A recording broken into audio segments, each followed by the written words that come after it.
ಈಸಿಯಾಗಿ stuffed buns ಮಾಡೋದು ಹೇಗೆ ಅಂತ ನೋಡ್ಕೊಂಬರೋಣ. ಇದು ಟಿಫಿನ್ ಬಾಕ್ಸ್‌ಗೆ ಅಥವಾ ಈವ್ನಿಂಗ್ ಸ್ನ್ಯಾಕ್‌ಗೆ ತುಂಬಾ ಚೆನ್ನಾಗಿರುತ್ತೆ.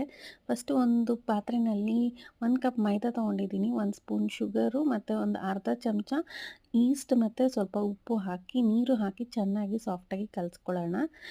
ಆಮೇಲೆ ಸ್ವಲ್ಪ ಎಣ್ಣೆ ಹಾಕ್ಬಿಟ್ಟು ಒಂದು ಕ್ಲಿಂಗ್ ವ್ರ್ಯಾಪ್ ಹಾಕಿ ಮುಚ್ಚಿ ಇಟ್ಬಿಡೋಣ. ಅದನ್ನು ಪಕ್ಕಕ್ಕೆ ಇಟ್ಕೊಂಡು ಮತ್ತೆ ಇವಾಗ ಸ್ಟಫಿಂಗ್ ರೆಡಿ ಮಾಡ್ಕೊಳ್ಳೋಣ. ಸ್ಟಫಿಂಗ್ಗೆ ಪಾತ್ರೆಯಲ್ಲಿ ಎಣ್ಣೆ ಮತ್ತು ಸ್ವಲ್ಪ ಸಣ್ಣಕ್ಕೆ ಹಚ್ಚಿರೋ ಒಂದು ಈರುಳ್ಳಿ, ಹಸಿಮೆಣಸಿನ್ಕಾಯಿ ಒಂದು, ಮತ್ತು ನಾನಿಲ್ಲಿ ಕಾರ್ನ್ ಮತ್ತು ಬಟಾಣಿ ಎರಡನ್ನೂ ಯೂಸ್ ಮಾಡ್ಕೊಂಡಿದ್ದೀನಿ. ನಿಮಗೆ ಬೇಕಾಗಿರೋ ಫೇವ್ರೆಟ್ ವೆಜಿಟೇಬಲ್ಸ್ ಯಾವ್ದು ಬೇಕಂದ್ರೂ ಹಾಕ್ಕೋಬೋದು. ಮತ್ತು ಕ್ಯಾಪ್ಸಿಕಮ್ ಕೂಡ ಯೂಸ್ ಮಾಡ್ತಾಯಿದ್ದೀನಿ. ಅದೆಲ್ಲ ಫ್ರೈ ಮಾಡಿಕೊಂಡು ಸ್ವಲ್ಪ ಉಪ್ಪು ಹಾಕ್ಕೊಂಡು ಮತ್ತು ಜೀರಾ ಪೌಡರು, ಧನಿಯಾ ಪೌಡರು ಮತ್ತು ಗರಂ ಮಸಾಲ ಹಾಕ್ಕೊಂಡು ಚೆನ್ನಾಗಿ ಫ್ರೈ ಮಾಡ್ಕೊಬೇಕು. ನಾನಿಲ್ಲಿ ಪನ್ನೀರ್ ಕೂಡ ಯೂಸ್ ಮಾಡ್ತಾಯಿದ್ದೀನಿ. ಪನ್ನೀರು ಎಲ್ಲ ಹಾಕ್ಕೊಂಡು ಮಿಕ್ಸ್ಡ್ ಹರ್ಬ್ಸ್ ಇಲ್ಲಾಂದರೆ ಪಿಜ್ಜಾ ಸೀಸ್ನಿಂಗ್ ಯಾವ್ದು ಬೇಕಾದರೂ ಹಾಕ್ಕೋಬೋದು. ಅದನ್ನು ಹಾಕ್ಕೊಂಡು ಸ್ವಲ್ಪ ಟೊಮೆಟೊ ಕೆಚಪ್ ಹಾಕ್ಕೊಂಡು ಮಿಕ್ಸ್ ಮಾಡಿಕೊಂಡು ಸ್ಟಫಿಂಗ್ನ ಇಳಿಸ್ಕೊಂಬಿಡೋಣ. ಇದು ಚೆನ್ನಾಗಿ ತಣ್ಣಕ್ಕಾಗಬೇಕು. ಆಮೇಲೆ ಇದನ್ನು ಯೂಸ್ ಮಾಡಬೇಕಾಗುತ್ತೆ ಸ್ಟಫಿಂಗ್ ಬನ್ನಲ್ಲಿ.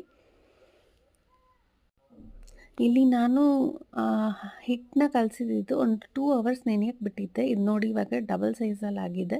ಇದನ್ನು ಮತ್ತೆ ಇನ್ನೊಂದು ಸತಿ ನಾವು ಒಂದು ಸ್ವಲ್ಪ ಚೆನ್ನಾಗಿ ಹಿಸುಕ್ಕೊಂಡು ಚಿಕ್ಕ ಚಿಕ್ಕ ಬಾಲ್ಸ್ ಥರ ಮಾಡಿಕೊಂಡು ಅದನ್ನು ಕೈಯಲ್ಲೇ ಸ್ವಲ್ಪ ಹಿಂಗೆ ಅಗ್ಲಕ್ಕೆ ತಗೊಂಡು ಸ್ಟಫಿಂಗ್ನ ಒಂದು ಸ್ಪೂನ್ ಹಾಕ್ಕೊಂಡು ಮೇಲೆ ಸ್ವಲ್ಪ ಮೊಸರೆಲ್ಲ ಚೀಸ್ ಹಾಕ್ತಾಯಿದ್ದೀನಿ. ಹಾಕಿ ಅದನ್ನು ಮುಚ್ಚಿ ಬಾಲ್ ಥರ ಮಾಡಿ ಅಲ್ಲಿ ಬಟರ್ ಪೇಪರ್ ಮೇಲೆ ಇಟ್ಟಿದ್ದೀನಿ.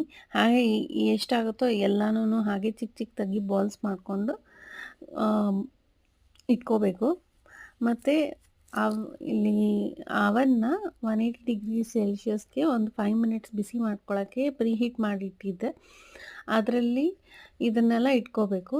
ಇಟ್ಕೊಳ್ಳೋ ಮುಂಚೆ ಇದನ್ನು ಮತ್ತೆ ಇನ್ನೊಂದು ಅರ್ಧ ಅವರ್ ಇಲ್ಲಾಂದರೆ ಮುಕ್ಕಾಲು ಅವರು ಇದನ್ನು ಹಾಗೆ ಒಂದು ಬಟ್ಟೆ ಒದಿಸ್ಬಿಟ್ಟು ಇಟ್ಬಿಡಬೇಕು. ಸೊ ಆವಾಗ ಇನ್ನೊಂದು ಸ್ವಲ್ಪ ಅದು ಉಬ್ಬುತ್ತೆ, ಬನ್ ಥರ ಆಗುತ್ತೆ ಸೈಜು. ಆಮೇಲೆ ಅದನ್ನು ಒಂದು 10 ಮಿನಿಟ್ಸು 180 ಡಿಗ್ರಿ ಸೆಲ್ಸಿಯಸಲ್ಲಿ ಚೆನ್ನಾಗಿ ಬೇಯಿಸ್ಕೋಬೇಕು. ಬೇಯಿಸ್ಕೊಂಡಾಗ ನೋಡಿ ಈ ಥರ ಬನ್ನು ರೆಡಿ ಆಗುತ್ತೆ. ತಿನ್ನೋದಕ್ಕೆ ತುಂಬ ಚೆನ್ನಾಗಿರುತ್ತೆ. ಈವ್ನಿಂಗ್ ಸ್ನ್ಯಾಕ್ಗೆ ಅಥವಾ ಮಕ್ಕಳ ಟಿಫಿನ್ ಬಾಕ್ಸ್ಗೆ ಹಾಕೋಕ್ಕೆ ತುಂಬ ಚೆನ್ನಾಗಿರುತ್ತೆ. ಟ್ರೈ ಮಾಡಿ.